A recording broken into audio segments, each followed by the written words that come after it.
Connaissez-vous, Monsieur le Président, le cri qui tue? Eh bien moi, oui. Ouais. C'est le cri que j'ai poussé hier matin en lisant le journal, un journal bien connu sur la région, quand j'ai ouvert à la page 15. On pouvait lire dans toute la page un grand titre, « Fourrière, le minou bientôt abandonné ». C'est joli comme phrase, hein, plus ça a un rapport. Quand on a une voix douce, c'est joli à entendre. Mais quand on a une voix comme la mienne, ça n'a pas du tout la même consonance. Surtout quand on lit que cette fourrière est transférée sur la commune de Guillers, dixit, bon animalier, Guillers tient la corde. Et là, c'est le gros matou de Guillers qui sort les griffes et se met en colère. Depuis hier, on m'explique que le journaliste s'est trompé de reportage. Il devait interviewer, soi-disant, un vétérinaire à la SPA et en faire un reportage autour de ça. Un point, c'est tout. Bref, erreur de communication, journaliste curieux, je ne sais pas. Mais en fait, le bébé sort dans les médias sans que le maire et vice-président du territoire de proximité n'en soient informés. Depuis hier, certains élus ou agents de la métropole s'évertuent à m'expliquer qu'il n'en est rien, que nous sommes au stade de la réflexion afin de remplacer le site du Minou avant 2018 pour le cause de loi littorale suite à la faillite du dossier qui était déjà sur le site. On m'explique qu'il y a plusieurs sites en réflexion et que rien n'est décidé. On m'a même proposé hier de faire partie du comité de pilotage qui se réunit déjà depuis 1 an avec des représentants de la CCPI, CCPA, du Pays de l'Est-de-Vin, afin de définir ensemble le lieu et participer à l'élaboration du projet. Il faudra m'expliquer pourquoi on me demande d'un seul coup de faire partie du comité de pilotage, si ce n'est que pour la seule raison que le dossier est déjà bien entériné sur Guillers. Sauf que le vieux Mathieu de Guillers, il a le poil dur, et qu'il va donner des coups de patte et que cela va faire mal. En fait, tout ce qu'on m'a raconté hier, c'était de l'esbrouf. En fait, le dossier est déjà bien finalisé. Le lieu, des plans sont faits, et ce depuis quelques mois. Il y a eu un comité de pilotage en juin, et les élus en charge du dossier de Brest Métropole devaient en informer le maire de la commune sur le choix définitif du dossier, sur l'emplacement CETI, puisque c'est celui-là qui est concerné, à Ticolo, sur la commune de Guillers. Où est la démocratie locale? Ne croyez-vous pas que le salut public voudrait que l'on fasse autre chose de nos conseils que des théâtres d'ombre? Des exemples récents nous montrent que cette pratique d'occultation des dossiers tend à se généraliser, y compris au sein de l'exécutif métropolitain et au détriment des communes membres de la métropole.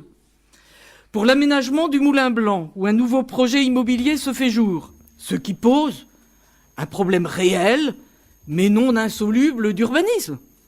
Le maire du Relecq-Kerhuon, en août 2e vice-président de la métropole, aurait légitimement son mot à dire.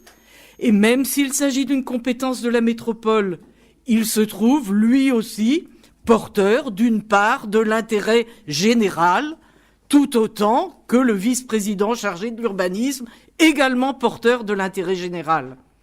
Il peut y avoir des conflits d'intérêts, même lorsqu'il s'agit de l'intérêt général. Mais seules des procédures ouvertes et démocratiques doivent les résoudre. Pour ce qui est de la localisation du projet de Fourrière, je n'aurai pas grand-chose à ajouter à l'intervention de Pierre Augore. On apprend subrepticement que le territoire de la commune de Guillers devrait l'accueillir. C'est un dossier sensible auquel nous avons souhaité être associés, où la réponse n'a que trop tardé à le traiter avec cette désinvolture. N'êtes-vous pas en train de réduire ses chances d'aboutir? La litanie des dossiers où règne la non-transparence est légion. Je pourrais évoquer une liste de dossiers importants engageant les finances de la collectivité pour plusieurs années, votés dans la précipitation, comme les fameux contrats de territoire. Le nombre de conventions signées avant d'être votées dans les enceintes délibérantes finit par donner le sentiment que celles-ci ne sont que de simples chambres d'enregistrement. Pourquoi alors fustiger les abstentionnistes? Sur la mosquée Sunna, s'agissant de son projet d'extension pour créer une école coranique, nous apprenions, au détour de l'examen du permis de construire initial, puis modificatif, que la jouissance d'un terrain appartenant à Brest Métropole Habitat destiné à devenir le parking de la mosquée Sunna de Pont-à-Nézen, était cédé par bail emphytéotique depuis 2008 à l'association porteuse du projet. Notre collègue Marc Berthelot, par ailleurs administrateur à BMH, vous a demandé à vous, en tant que président de BMH, ainsi qu'à l'administration de BMH, le 9 novembre, puis le 27 novembre, la communication du bail. La réponse faite le 1er décembre par l'administration nous a quand même laissé un peu pantois. Refus de transmission du bail.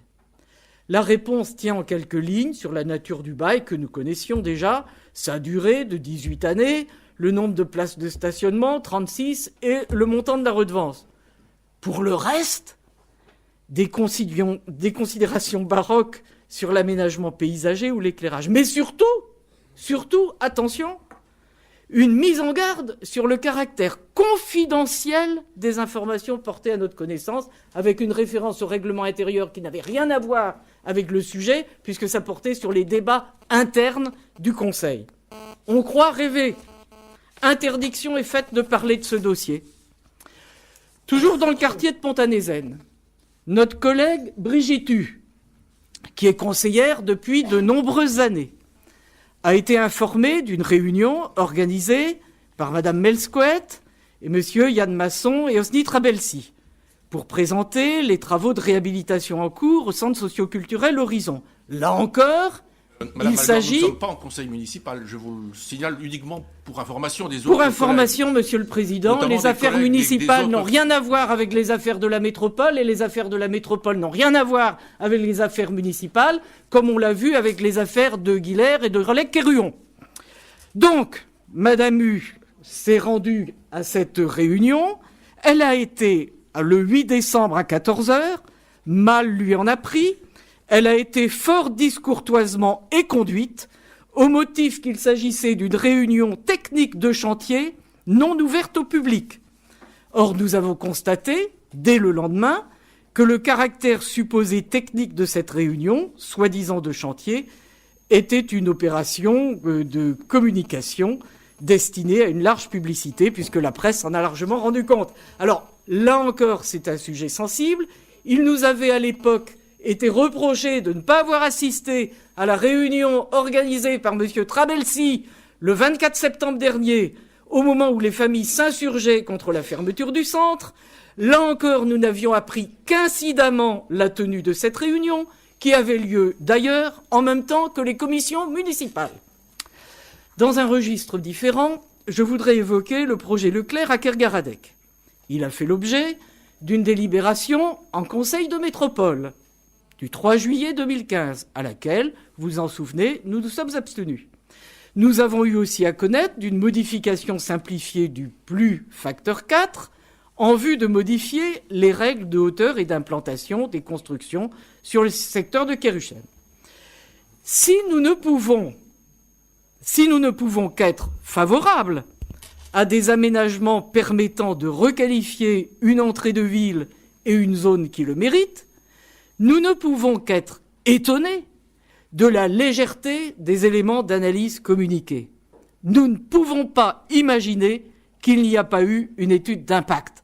Ces projets ne sont sans doute pas neutres vis-à-vis de l'appareil commercial du bassin de chalandise.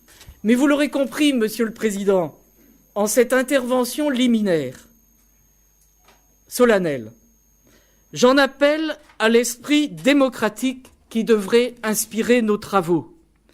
La démocratie, ce n'est pas un jour tous les 6 ans.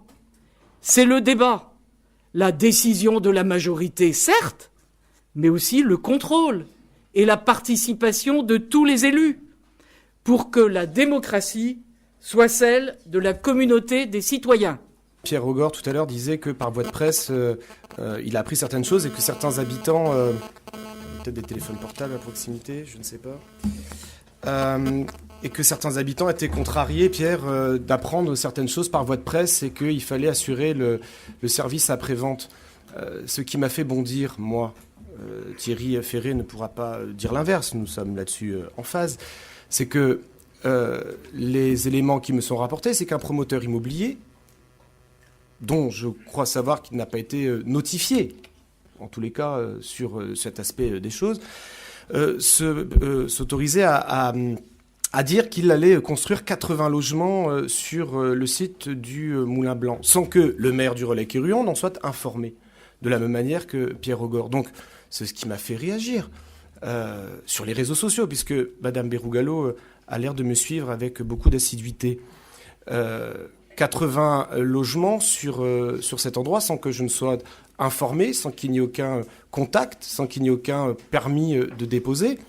Voilà, donc en tant que maire du Relecq-et-Ruan, j'ai communiqué en disant qu'un promoteur expliquait qu'il allait construire 80 logements sur le Relecq-et-Ruan. C'est tout.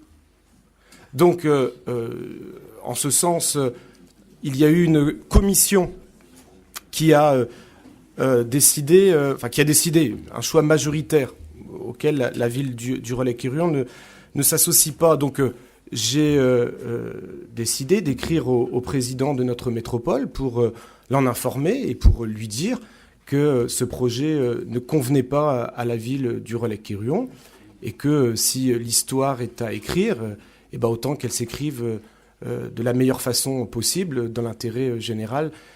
Simplement une petite curiosité, dans votre propos oral, vous parlez d'un vœu.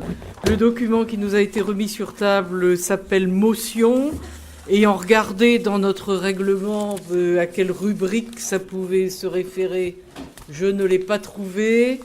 Les vœux, normalement, c'est 48 heures avant. Enfin bref, petite explication technique peut-être que vous pourrez m'apporter sur la nature particulière de ce que vous nous soumettez. Allez, on va appeler ça un vœu. C'est 48 heures. Alors, c'est 48 heures. Et donc, vu l'urgence... Vu quelle urgence? Allez, 48 heures, vous pouvez vous en exonérer simplement s'il y a urgence. Normalement, ça dit... C'est ce qui a marqué dans le Attendez, règlement. je me tourne Ce qui a marqué dans le règlement, mais enfin bon. Ça a été transmis au groupe mercredi. Voilà. Ah, pas à nous. Ah c'est encore comme la fourrière, là. Tiens, allez. Ah non, franchement non. Hein.